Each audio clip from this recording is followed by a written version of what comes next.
सोचे पुरानी नगरी जिसे महाभारत के ग्रंथों में लिखा गया था और जिसे आज भी श्री कृष्ण की द्वारका के नाम से जानते हैं। एक नगरी जो समुद्र के किनारे बनी थी, जिसमें प्लेसेस, घाट्स और स्ट्रीट्स थे। लेकिन सबसे अजीब बात यह है कि यह नगरी समुद्र के नीचे छुपी हुई है और कुछ लोग कहते हैं कि वहां आज भी रूइंस एग्जिस्ट करते हैं जिन्हें साइंटिस्ट एक्सप्लेन नहीं कर पाए। पहले थोड़ा कॉन्टेक्स्ट समझ लेते हैं। द्वारका गुजरात का प्राचीन शहर था।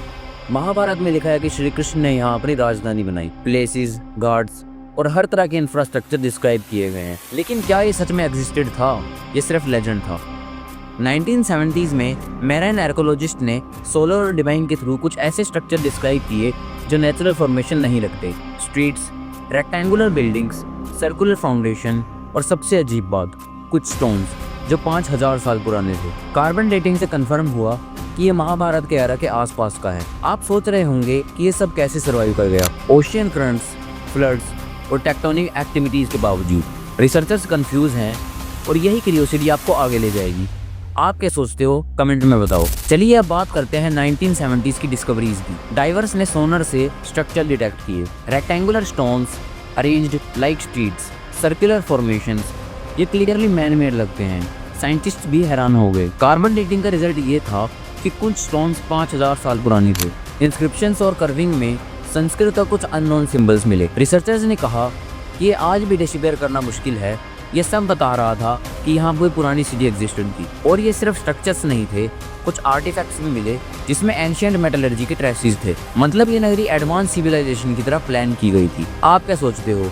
ये नेचुरल फॉर्मेशन है या एंशिएंट सिटी के रेमनेंट्स?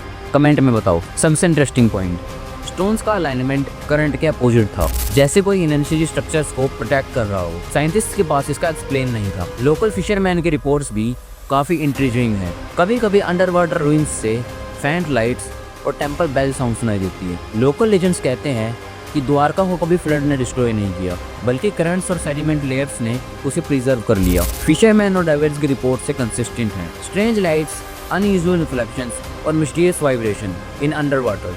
एक और इंटरेस्टिंग ऑब्जर्वेशन, समुद्र के करंट्स के अपोजिट अलाइन स्ट्रक्चर्स। ये अलाइन स्ट्रक्चर नेचुरल नहीं लगता, जैसे किसी ने प्रोटेक्ट किया हो। साइंटिस्ट भी अभी तक कंफ्यूज हैं। अब आते हैं साइंस के एंगल पर। आर्कियोलॉजिस्ट ने सेडिमेंट लेयर्स और ओशियन करंट्स का एनालाइज किया। कुछ स्ट्रक्चर्स अनयूजुअल पोजीशन में मिले जो फ्लड के पैटर्न के हिसाब से एक्सप्लेन नहीं होते। कार्बन डेटिंग और आर्टिफैक्ट स्टडीज के बाद भी कुछ रिमेन अनएक्सप्लेन्ड है। एडवांस 3D स्कैनिंग और सोनर मैपिंग से पता चला कि नगरी का लेआउट महाभारत के डिस्क्रिप्शन से मैच करता है। स्ट्रीट्स, प्लेस, लोकेशन और टेंपल फाउंडेशन। ये कैसे पॉसिबल है कि एंशिएंट सिटी का एक्यूरेट लेआउट सर्वाइव करे और समुद्र के नीचे विजिबल हो? एक्सपर्ट्स कहते हैं कि टेक्टोनिक एक्टिविटीज, कोस्टल सेडिमेंटेशन और अंडर वाटर जियोलॉजी ने सिटी को पार्टिशियली प्रिजर्व किया, लेकिन पूरा एक्सप्लेनेशन नहीं मिला और यही मिस्ट्री का कोर है। आपको क्या लगता है, ये मिथ है या रियलिटी? कमेंट्स में बताओ। आज हमने एक्सप्लोर किया Dwarka under water city, real archaeological discoveries, local legends और साइंटिफिक इंसाइट्स। मिस्ट्री और अनसर्टेनिटी, साइंस के पास अब तक हर आंसर नहीं है और यही क्यूरियोसिटी को अलाइव रखता है। आपको क्या लगता है, ये श्री कृष्ण की नगरी के रेमनेंट्स है या किसी अननोन सिविलाइजेशन के आर्टिफैक्ट्स? मिथ या रियलिटी? कमेंट्स में अपनी ओपिनियन जरूर शेयर करो। जितना एक्सप्लोर करते हैं उतना रियलाइज होता है कि इंडिया के अंदर और भी अनएक्सप्लेन्ड मिस्ट्रीज है और यही मिस्ट्रीज लाइफ को फैसिनेटिंग बनाती है। अगर वीडियो पसंद आई तो लाइक, शेयर और सब्सक्राइब करना मत भूलना। बेल आइकन भी दबाओ ताकि नेक्स्ट मिस्ट्री वीडियो मिस ना करो। मिलते हैं नेक्स्ट वीडियो के साथ, तब तक क्यूरियस रहो, इन्फॉर्म्ड रहो।